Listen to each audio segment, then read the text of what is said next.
안녕하십니까. 황태순TV의 황태순입니다. 2021년 9월 5일 일요일 오전입니다. 조금 전, 한 4시간 전쯤이군요. 홍준표 의원, 홍준표 후보가 자신의 페이스북에 보니까 윤석열 후보를 향해 더 이상 배째라라고 사실을 속이지 말고 대국민 사과하라 라고 직격탄을 날렸습니다.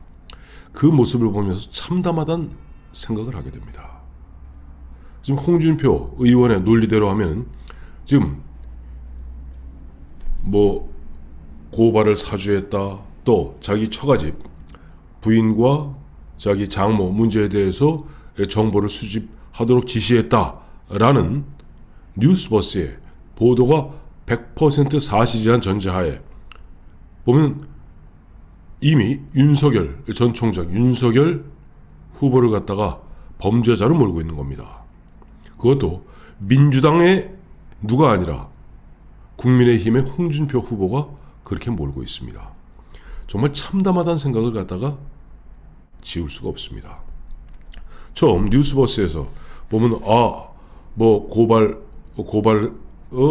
윤석열 당시 검찰총장 밑에 있던 수사 정보 정책관이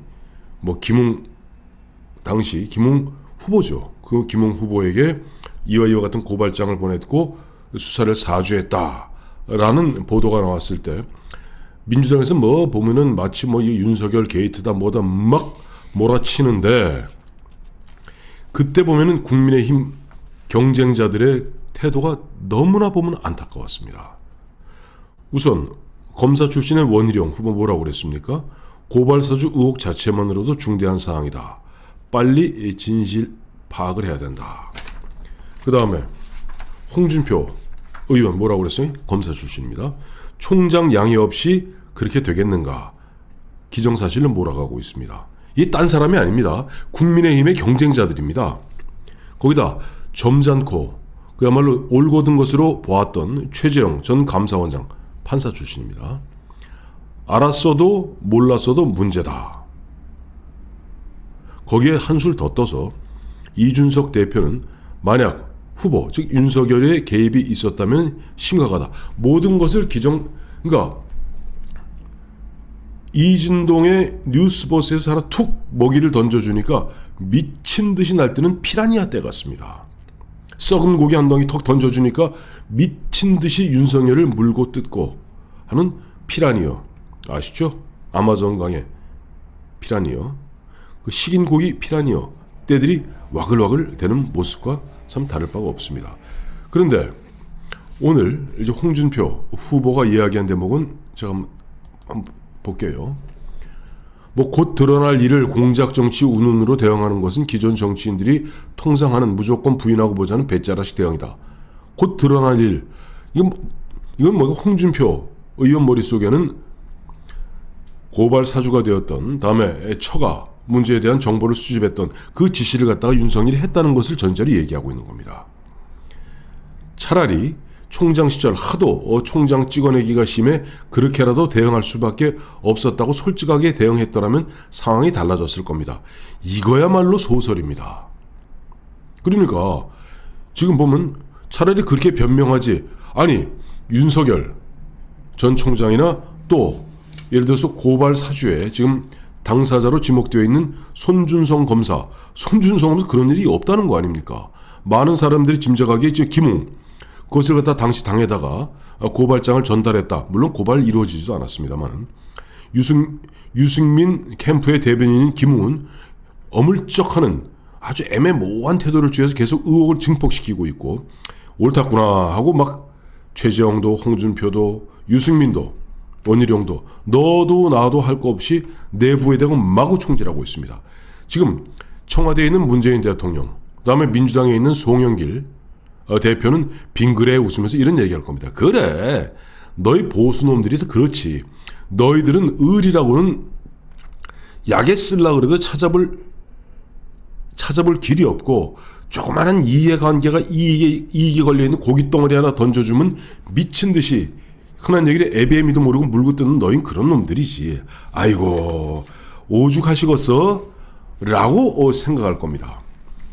지금 계속 홍준표 의원은 지금이라도 진실을 고백하고 대국민 사과하십시오. 이거는 검사가 이른바 생떼같이 자기가 이른바 가상의 그림을 그려놓고 범죄자, 이런 피의자를 갖다가 수사할 때 쓰는 기법입니다. 정말 제가 아는 지인이, 제가 웬만하면 저보러 제가 예전에 모셨던 박철원 의원 그 이야기 꺼내지 말라고 그러는데 이번만은 꺼내야 되겠습니다. 그때도 그거예요. 아무런 증거도 없이 그냥 막 몰아치면서 차라리 이렇게 이야기하시죠.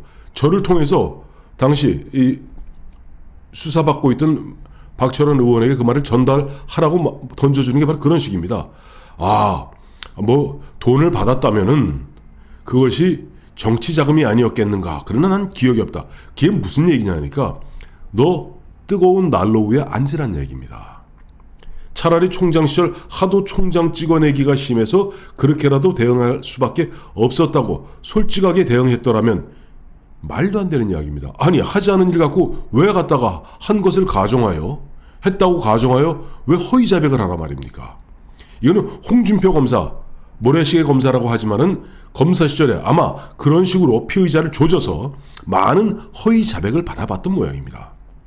지금이라도 진실을 고백하시오! 그러면 법이 용서하겠소 하는 식으로 지금이라도 진실을 고백하고 대국민 사과를 하십시오. 아니, 하지 않은 사람한테 무슨 진실을 이야기하고 있지 않습니까? 제가 이 이야기를 갖다 하는 얘기는 저도 진실은 모릅니다. 솔직히 말해서. 정말 홍준표 전 검사 이야기대로 실제 총장 시절에 하도 찍어내기가 심해서 그렇게라도 했을 가능성 0.1%라도 있죠. 진실은 언젠간 밝혀지게 돼 있습니다.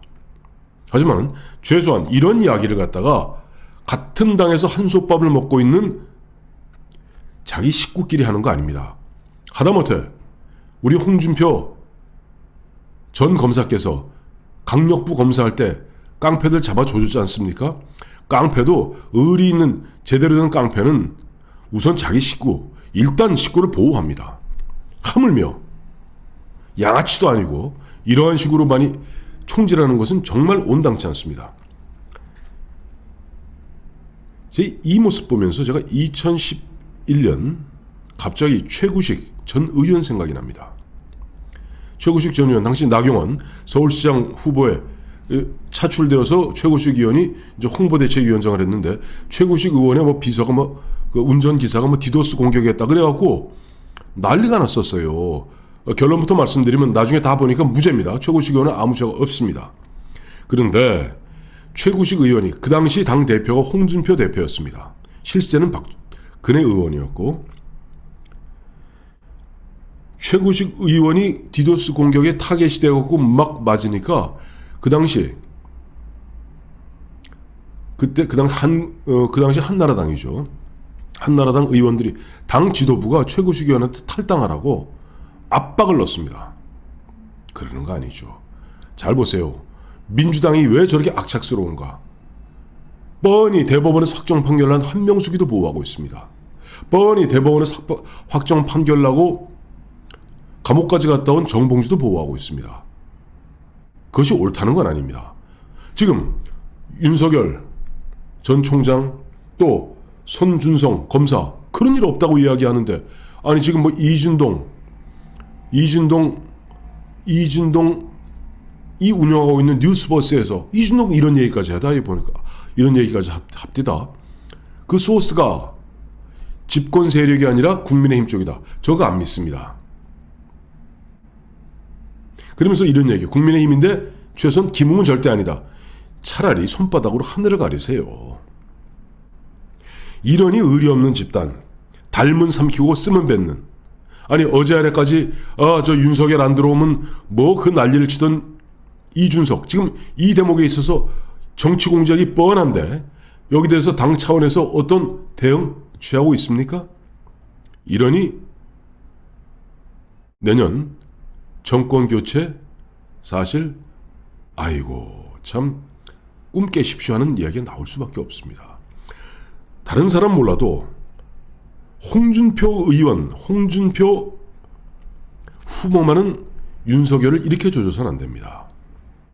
왜냐 하니까 잘 보세요. 홍준표 의원, 홍준표 후보 홍준표 우리 홍 후보가 기억 안 나세요? 2014년 15년 그 무렵이던가요? 그 유명한 성완종 게이트 때 2010년 2011년인가? 그 당시 당대표 출마했을 때 윤모 전 동아일보 기자, 즉 성완종의 최측근이죠, 으로부터 1억 원 받은 혐의로 기소되지 않았습니까? 1심에서 뭐 나왔습니까? 1억 원 정치자금 받은 혐의로 징역 1년 6개월에 추징금 1억 원, 1심에서 유죄 판결 나왔습니다. 당시 현직 도지사라 법정 구속을 안 했을 뿐이죠. 뭐 그런 상태에서 2017년 대선 직전에 무죄가 나왔죠. 그래서 당시 임명진 비대위 시절입니다만은 다시 보면은 그 대법원 확정 판결이 나지 않았음에도 불구하고 일단 빗장을 풀어주어서 홍준표 후보가 대선에 출마할 수 있었던 겁니다. 정말 개구리 올챙이적 생각 못한다고 홍 후보는 이런 얘기하면 안 됩니다. 본인이 지금 손을 한번 얹고 생각해 보세요. 성완종 회장의 측근인 윤모 부사장, 윤모 전 동아일보 기자를 통해서 1억을 받았는지 아니면 그것이 모함이었는지 본인이 펄펄 뛰지 않았습니까? 올무에 걸렸다고? 그때 우리 홍준표 후보가 이야기했던 얘기가 바로 올무에 걸렸다는 얘기를 했습니다. 지금 본인이 그와 같은 정치 공작 비슷한 데 걸려서 올무에 걸려서 그 개고생을 하셨으면은 지금 올무에 걸려서 허덕이고 있는 검찰 후배 윤석열, 그것도 자기 식구입니다. 남의 식구도 아닙니다. 일단은 보호하는 가운데 저들의 뻔한 정치 공작 미끼 하나 툭 던져놓고 썩은 고기 한 덩어리 턱 던져주니까 이제 미친 피라니아들 마냥 펄펄 뛰고 있습니까? 지금 홍준표부터 최재형까지 정말 실망스럽습니다. 특히 홍준표 후보는 절대 이래서는 안 됩니다. 홍준표 후보 기억 안 나세요? 제가 황태순 TV 시작한 지 얼마 안 돼서 홍준표 후보가 부지사로 경남도지사 시절에 데리고 있던 조진래 전 의원 채용비리 혐의로 누명 썼죠. 이른바 적폐청산 수사에 탁 표적이 됐죠. 당시 검찰이 누굴 갖다가 겨냥했던 겁니까? 조진래를 겨냥한 거 아닙니다. 조진래를 치고 들어와서 바로 홍준표 당시 경남지사를 갖다 치기 위해서 채용비리 혐의로 조진래 의원을 갖다 올가매고 고강도 압박 수사, 이른바 적폐청산 수사였습니다. 그래서 어떤 일이 벌어졌습니까? 조진래 의원 고향 가서 극단적 선택했습니다. 그때 홍준표 후보, 홍준표 지사 뭐라고 그랬습니까? 남의 눈에 눈물 나게 하는 자, 피눈물 나게 하는 자, 곧 너희 피눈물 나게 할 것이다. 이런 식으로 보면 이른바 정치 공작, 저들의 이 좌파들의 그 정치 공작에 대해서 너무나 잘 아시는 분이 이런 식으로 자기 식구끼리 총질하고 옳았구나. 이번에 야 윤석열이가 너 된통 걸렸다. 나라도 나서서 아주 윤석열 다리 몽댕이를 분질러 놔야겠다. 라고 설치고 나오면 정말 실망스럽죠. 대국민 사과할 사람은 지금 윤석열 전 총장, 아니 내가 하지 않은 일 갖고 어떻게 허위자백합니까? 마치 옛날 원님, 옛날 사또 재판하듯이 네 죄를 네가 알렸다. 내 이놈, 네가 아무리 잡아띄워도 너는 내가 짐작컨대. 그게 바로 마녀사냥입니다. 지금 마녀사냥의 타겟, 올무에 걸려있는 윤석열을 갖다가 이준석 대표를 비롯해서 최소한 나머지 후보들이 다 함께 도와줘야 됩니다. 근데 옳았구나. 적들이 던져준 그 썩은 고기, 썩은 미끼에 환장을 해서 못 물어뜯어서 날리고, 더욱더 실망스러운 것은 최재형 후보입니다. 앞서도 말씀드렸습니다마는 처음에 이른바 고발 사주 이야기 나오니까 그걸 기정사실화해 버리면서 알았어도 문제고 몰랐어도 문제다. 이거는 윤석열이 직접 입장을 표명해야 된다. 마치 그날 윤석열 전 총장이 바로 입장을 표명했습니다. 그리고 이 표명하니까 또 이번에는 누굽니까? 손준성 당시 수사 정보 정책관을 통해서 장모와 김건희 씨에 대한 수사, 이런 내사, 이런 걸 수집하는 걸 지시했다고 또 이제 2탄을 갖다 터뜨리고 있어요. 이거 또 이제 덮어주면서 3탄 터뜨릴 겁니다. 저들은 집요합니다. 이런 즈음에 최재형 씨는 오늘은 또 뭐라고 그랬냐니까 어제죠. 어제 역선택 방지 조항 철회하겠다. 지금 역선택 방지 이 조항을 넣자고 제일 먼저 문제를 제기했던 사람은 원희룡입니다. 원희룡이 문제만 던져놓고 뒤로 빠졌습니다. 그걸 받아 챙겨서 역선택 방지 조항 안 들어가면 마치 후보라도 때려치울 듯이 벌벌 뛰던 사람이 최재형입니다. 근데 지금 윤석열이 코너에 몰리니까 윤석열이 이거 아마 한 달 내로 아마 그만두게 될 거야. 그렇다면은 이제 홍준표하고 나만 남는 거 아니야? 아마 이런 계산하는 것 같습니다. 다시 한번 말씀드리지만은 최소한 깡패의 자기 식구를 챙기는, 일단 우리 애가 저 어떤 놈한테 주워 맞으면은 나중에 누가 옳고 그러면 나중에 따지고 일단 상대 아이를 갖다 꾸짖어야죠. 지금 상대방이 억울하게 누명을 씌워서 우리 집 아이를 패는데 우리 집 애를 갖다가 머리를 쥐어박고 있는 홍준표, 최재형, 거기에다가 유승민 돕겠다고 그러는지 모르겠습니다만은 오불관원 내 알 바 아니다 라고 하면서 점점 당 차원에서 아무런 대책도 세우지 않고 있는 이준석 대표, 죄송합니다만 여러분들의 그런 의식상태, 여러분들의 그런 수준으로는 죄송합니다만 4천만 대한민국 유권자한테 어떠한 감동도 못 주고, 정권교체는 그거는 정권교체, 문재인 정권 심판, 이재명을 꺾겠다, 그건 꿈 깨십시오.